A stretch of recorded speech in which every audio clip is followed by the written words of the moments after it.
Bon, écoutez, j'avais besoin de sortir un peu le matin. J'ai noté une liste de tâches à faire que je devrais exécuter avant 12 heures. Avant 12 heures, 13 heures, ça dépend. Mais avant ça, j'avais besoin de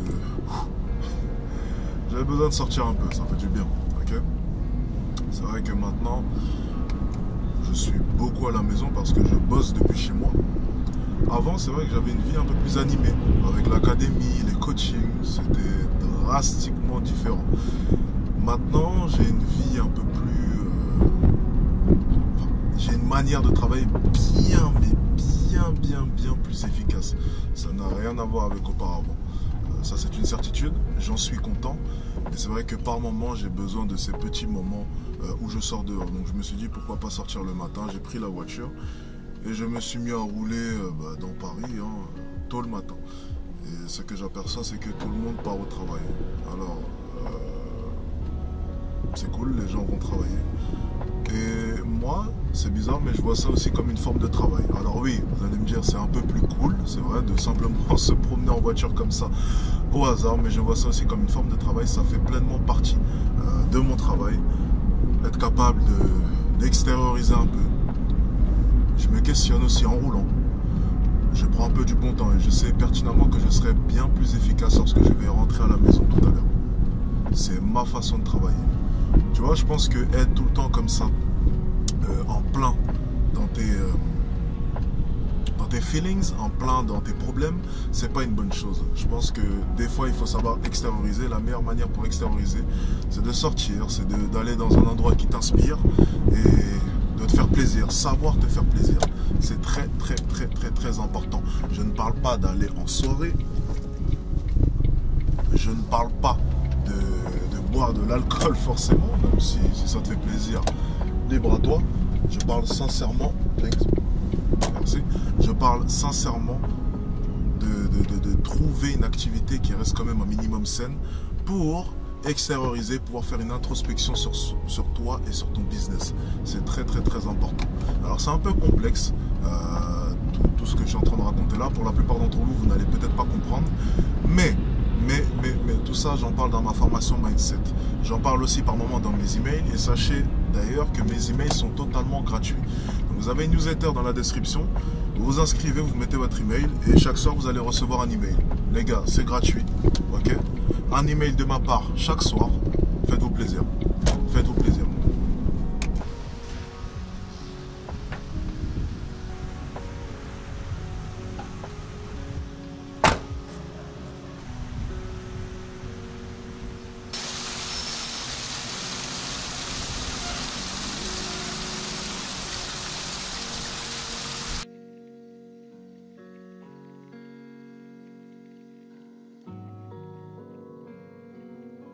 Le départ à Dubaï commence à se concrétiser.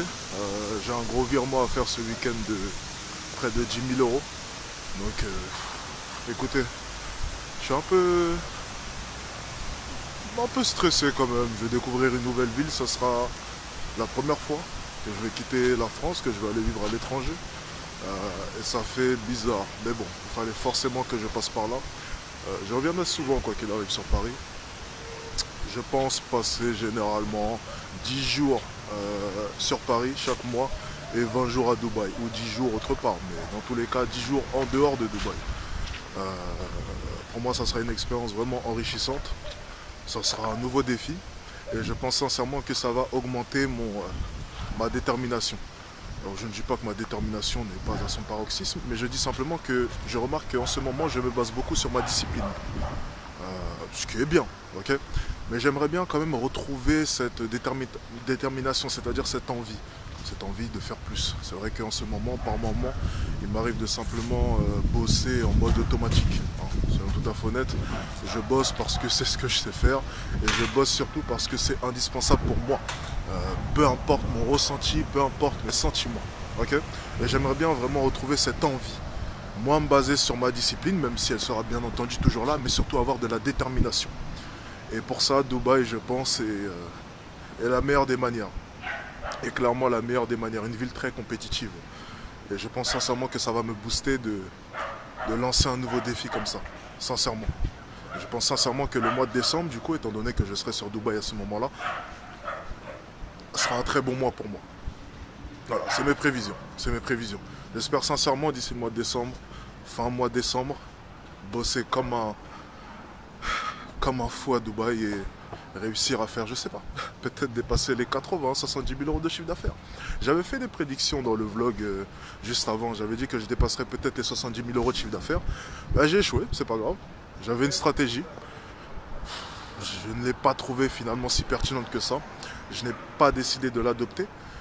Et bah, les 70 000 euros aux oubliettes. Donc espérons pour fin du mois de décembre que je réussirai à mettre en place une stratégie pour dépasser les 70 ou 80 000 euros de chiffre d'affaires.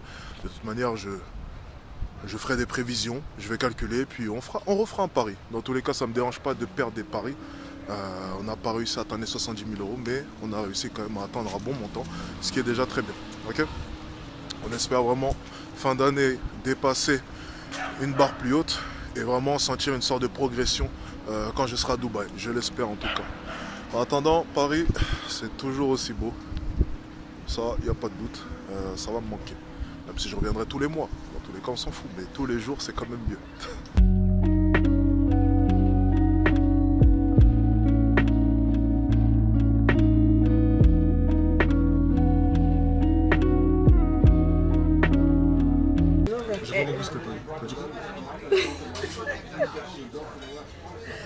Les hommes, quand tu vas vers eux, se disent que c'est open bar.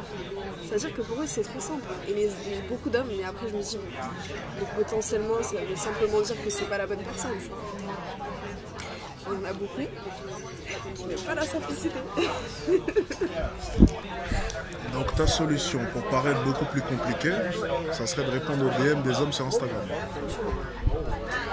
Je peux pas aller vers un homme et qui se disent ouais mais elle fait ça avec tout le monde. Donc du coup j'ai déjà fait le sondage, j'ai posé la question. J'ai jamais dit d'aller draguer les hommes, je te dis juste que ta méthode pour te placer sur le marché, c'est de répondre à des DM sur Instagram. Après ce que je fais, c'est que je vais avoir le technique des likes et toutes ces choses-là. En fait je vais faire comprendre à la personne qu'elle m'intéresse, mais sans réellement faire le premier pas verbal.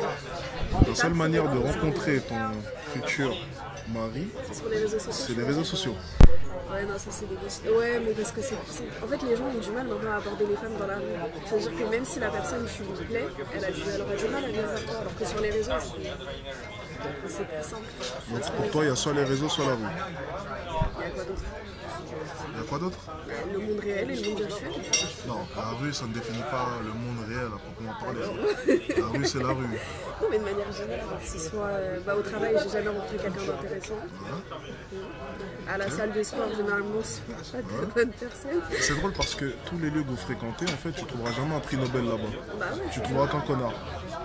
Tu vois, personne va au musée, personne va à des expos, personne va à des conférences, la plupart des femmes qui se plaignent de ne pas trouver le bon type d'homme, généralement dans leur train de vie, tu verras qu'il n'y a rien qui te permettra de trouver le bon type d'homme. Si tu ne fréquentes pas des lieux où traînent les hommes que tu vas avoir, comment est-ce que tu veux les rencontrer? C'est pas en allant à la salle et en rencontrant des pseudo-coachs 2.0, fitness park, qui DM toutes les filles de la salle sur Instagram que tu vas rencontrer l'homme de ta vie. Et c'est pas en marchant aux Champs-Élysées ou bien en marchant à Châtelet que tu trouves encore une fois l'homme de ta vie.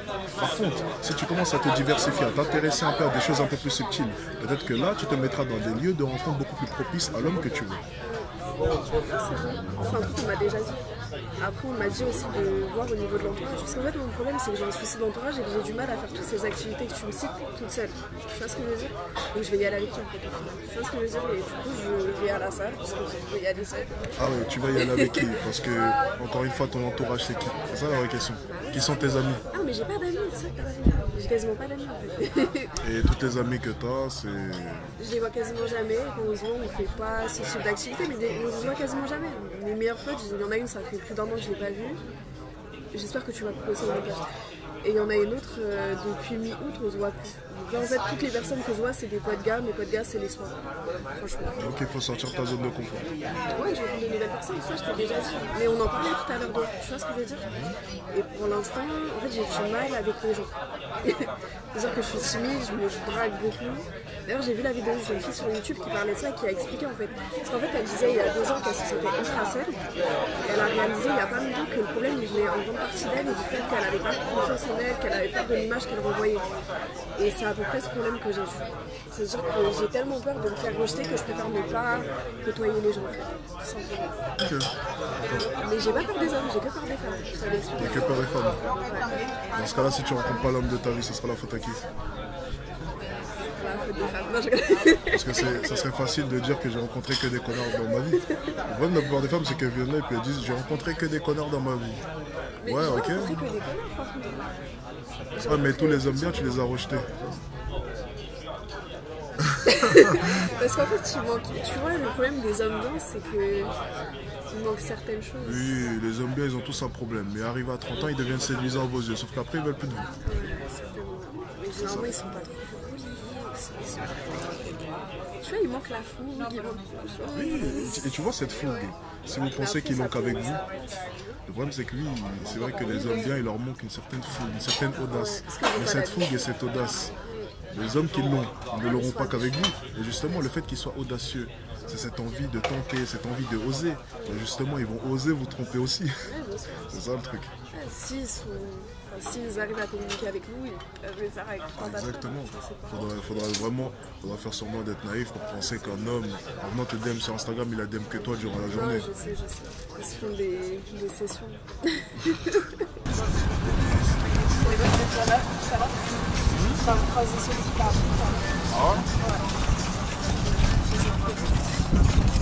Ah là on est sur un tuk-tuk, en pleine promenade à Paris. Il est quelle heure là?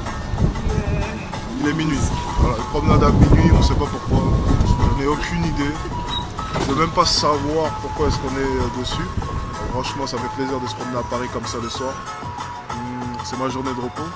Du coup, j'en profite un maximum. J'espère juste que c'est pas copyright. Hein.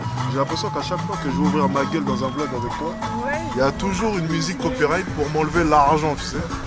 C'est incroyable. Bon, j'espère que c'est pas copyright. Si c'est copyright, bah écoutez, tant pis, c'est gratuit. Hey, ça va? Ça va mon gars, bien? Genre les abonnés, ça fait plaisir en tout cas. Les gars, vous êtes de plus en plus nombreux. Merci pour les 100 000 abonnés, c'est énorme. Merci à vous, vous êtes de plus en plus. Et écoutez, bon, il n'y aura pas de FAQ de merde parce que j'aime pas ça. Il n'y aura pas de live 24 heures parce que j'ai pas que ça à faire. Il n'y aura pas spécialement une vidéo remerciement parce que je m'en fous un peu. Mais merci de me suivre et puis je vais continuer à faire du bon travail en tout cas. Je l'espère. Un mot pour les 100 000 abonnés.